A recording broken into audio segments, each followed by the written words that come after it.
கிறிஸ்துவுக்குள் பிரியமானவர்களுக்கு ஆண்டவராய் இயேசு கிறிஸ்துவுடைய இனிய நாமத்தினாலே வாழ்த்துக்கள்.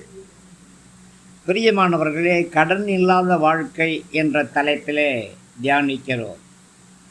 எக்காலத்தை நாம் தொனிக்க வேண்டும். உங்கள் போர் முடிந்துவிட்டது. இனி உங்களுக்கு வாழ்க்கை என்பது ஒரு போராட்டம் இல்லை. உங்கள் எல்லா பிரச்சனையிலிருந்தும் நீங்கள் எழுந்து வர முடியும். உங்கள் கண் பிரச்சனைகளுக்கான தீர்வை கல்வாரி சிலுவையில் ஏற்கனவே ஆண்டவர் செய்து முடிச்சிட்டார்.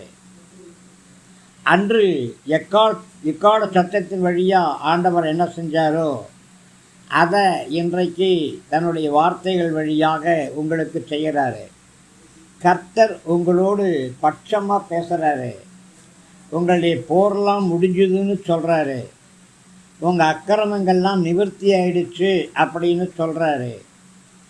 உங்களுடைய சகல பாவங்களின் நிமித்தமும் கர்த்தர் கையில் ரெட்டிப்பாக அடைந்து தீர்ந்துச்சு அப்படின்னு சொல்கிறாரு.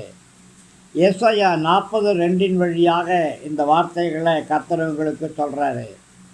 உங்கள் போர் முடிஞ்சிருச்சு. இனி உங்களுக்கு வாழ்க்கை அப்படிங்கிறது போராட்டம் அல்ல. உங்களுடைய வாழ்க்கையை போராட்டத்தின் கண்ணோடையே பார்க்காதீங்க. கடங்கார வாழ்க்கையாகவே உங்கள் வாழ்க்கையை பார்க்காதீங்க. உங்களுடைய மரங்களில் கனிகள் கொத்து கொத்தாக காஞ்சி தொங்குறத பாருங்கள்.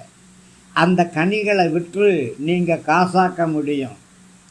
உங்களுடைய வேறு பகுதிகளிலிருந்து மிகுதியான ஆசீர்வாதங்கள் உங்களுக்கு உண்டு. அந்த மரத்தின் இலைகளிலிருந்து உங்களுக்கு வண்ணமயமான ஆசீர்வாதங்கள் கிடைக்கும். கர்த்தர் உங்களுக்காக மாத்திரமே ஒரு மரத்தை துளிர்க்க பண்ணிருக்கிறாரு.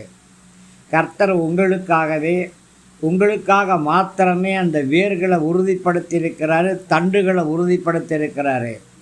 கர்த்தர் உங்களுக்காக மாத்திரமே அந்த பசுமையான இலைகள் வழியாக ஆரோக்கியத்தையும் சுவையும் உண்டு பண்ணி தராரு.